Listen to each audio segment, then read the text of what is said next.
And it came to pass, when men began to multiply on the face of the earth, and daughters were born unto them, that the sons of God saw the daughters of men that they were fair, and they took them wives of all which they chose.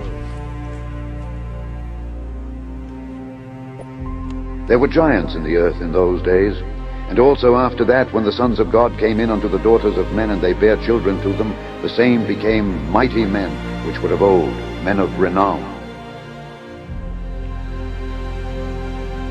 This is Dabu7 with what is checking out to be a pretty big find here. We are talking about the cache of information that was released through FOIA pertaining to the Hillary Clinton emails.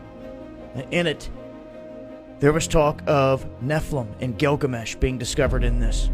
You can open up this in a PDF viewer, and you can see for yourself that this is very real, that this was in there. F2019-02110, it is there, requesting the documents pertaining to the resurrection chamber of Gilgamesh. The same Gilgamesh that I told you years ago. They found his body in Iraq, and it disappeared. They wanted to know the location of his body and the location of the buried Nephilim.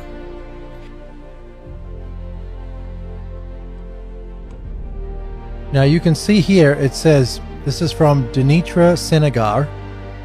That's who it's from. This is to Hillary Clinton. Important for context. And then it says, well, you can read it there. Can you see what it says? I mean, requesting documents pertaining to the resurrection chamber of Gilgamesh, the location of his body, and the location of the buried Nephilim.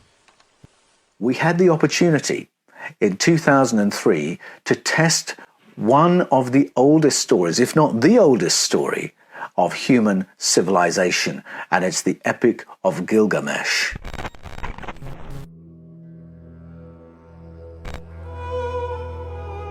Now, Gilgamesh is a really interesting figure. The Sumerian and Babylonian narratives speak about rulership over human beings, or kingship, as having come down from the skies. It's those who've come down from the skies who govern over human society for a long, long time, aeons and aeons. And then there comes a point where they hand over to human kings, and they somewhat recede into the background. In that story, there's a crossover king, a hybrid person called Gilgamesh. He's part sky people, part human. In April 2003, a German-led research team announced it had found King Gilgamesh's tomb. It was an incredible moment in the history of religion and archaeology.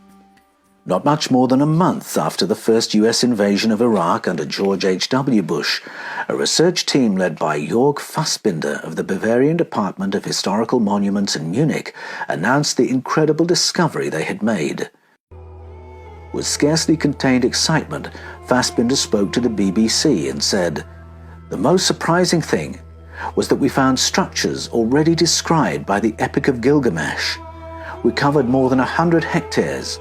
We have found garden structures and field structures just as described in the Epic. By differences in magnetization in the soil, you can look into the ground. The difference between mud bricks and sediments in the Euphrates River gives a very detailed structure.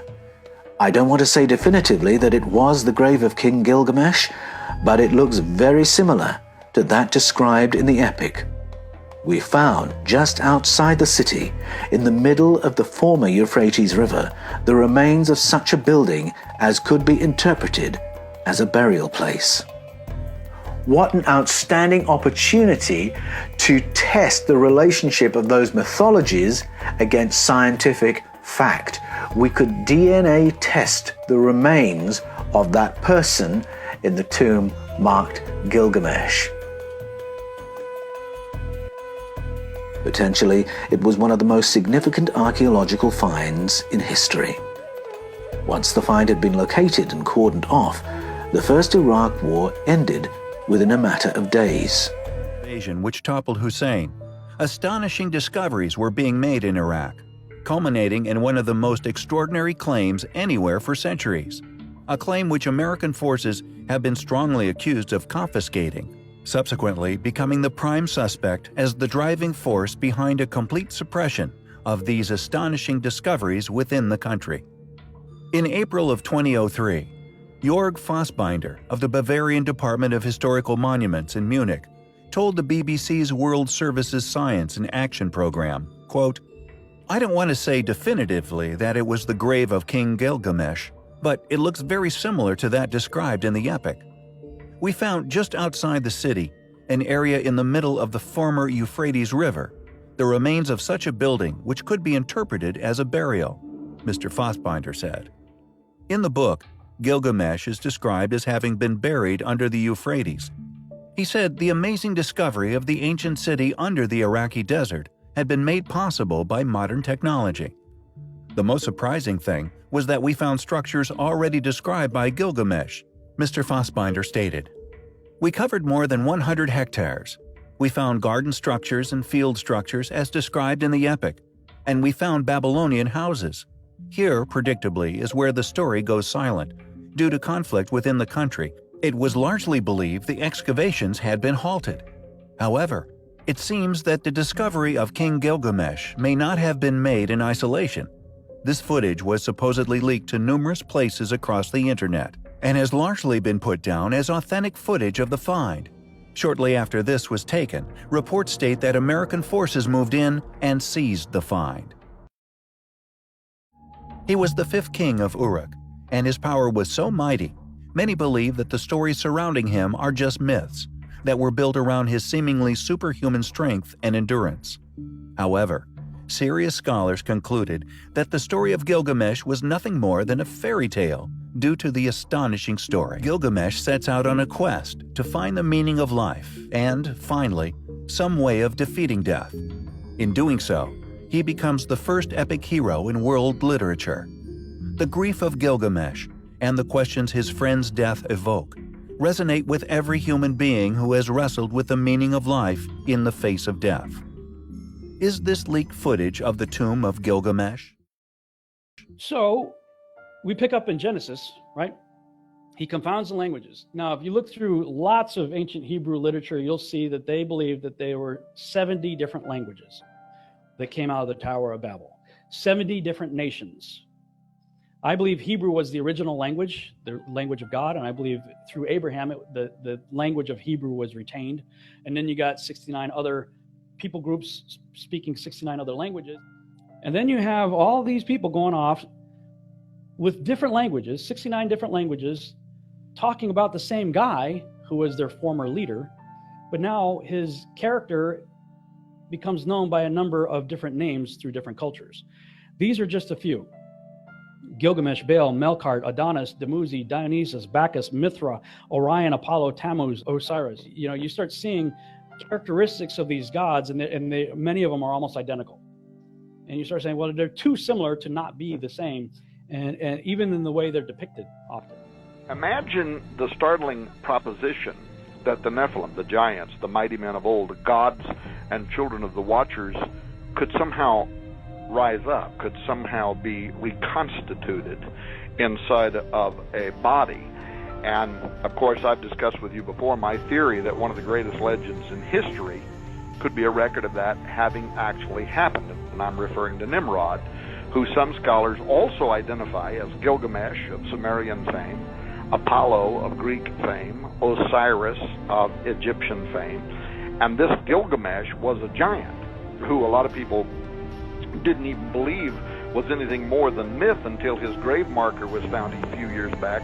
And then, according to some people, the military swooped in and took possession and control of that dig. Hey, Tom, I want to interject something. I talked to a special operations general who was there when Gilgamesh's remains, and his words were he was in a state of remarkable preservation, okay? He said they have Gilgamesh's remains. So if they have Gilgamesh and he is Nimrod, they got it. And the whole point was to extract the DNA.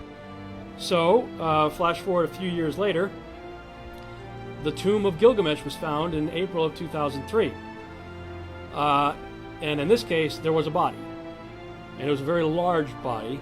And from all accounts that I had read and heard about this, the body was still very well preserved.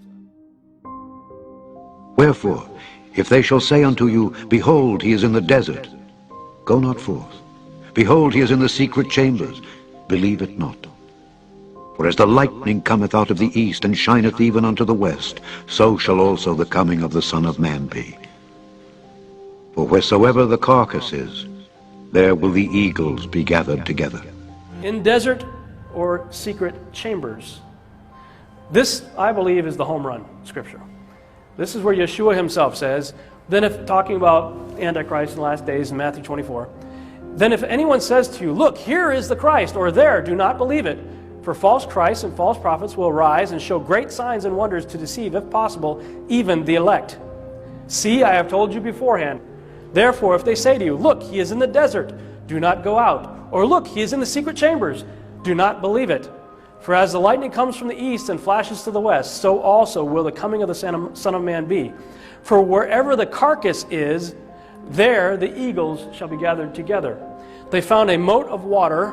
They've pumped the whole thing out. It was full of water, so they pumped all the water out. When they got the water out, this is what they found. There was a moat of water surrounding a square island that had 4 pillars that had ancient writing on it that I would believe were are probably instructions for something. In the middle was another moat of water with a little island with about a 10-foot sarcophagus that was empty. The empty tomb of Osiris. Okay. 2003, Gilgamesh tomb was found in the desert of Iraq. One of the things they said about Gilgamesh from the Epic of Gilgamesh, who can compare with him in kingliness? Who can say, like Gilgamesh, I am king? What does the scripture say about the Antichrist? Who is like the beast? Who can wage war with the beast? Very similar. By the way, Gilgamesh was said to have been, according to the Epic of Gilgamesh, 2/3 God, 1/3 man. Percentage-wise, 2/3 is what? 66.6%. Just throwing that out there. All right. Our troops went to war. Gilgamesh's tomb was found in April of 2003. We went to war in May. A month later. Kicked out all the archaeologists. First thing our troops did, you can look this up for yourself, first thing our troops did was raid the Museum of Baghdad. You may remember the news reports. We raided the Museum of Baghdad, first thing we did. And then June, about a month later, U.S. authorities announced, oh, yeah, this is great, right? Create the problem, create the solution. Aren't we wonderful? U.S. authorities announced that the world-famous treasures of Nimrud, which is another Nimrod, derivative of Nimrod, were recovered from a secret vault in Iraq's central bank. The artifacts included necklaces, plates, gold earrings, finger and toe rings, bowls, and flasks. Officials said that of the 170,000 items initially believed missing, just 3,000 remain unaccounted for. Yeah, do you think the 3,000 unaccounted for items that we stole from the Museum of Baghdad were toe rings and nose rings? I don't think so. I think we took some pretty significant artifacts. And of those 47 were main exhibit artifacts. Okay, first thing we did, raid the Museum of Baghdad a month after we found Gilgamesh. What did Yeshua say? What did he say? If they say he's in the desert, don't go there. Gilgamesh found in the desert. They say he's in the secret chambers, don't believe them. Still, the earth-shattering archaeological find is waiting in the structure's third and lowermost chamber. They say he's in the secret chambers, don't believe them.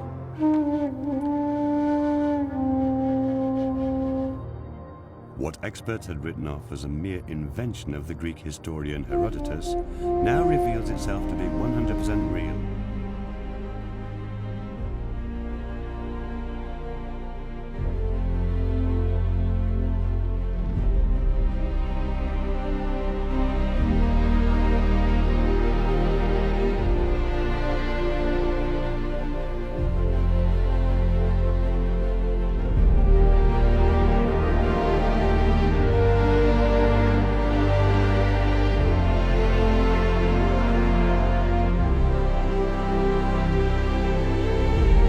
There were giants in the earth in those days, and also after that, when the sons of God came in unto the daughters of men, and they bare children to them, the same became mighty men, which were of old, men of renown.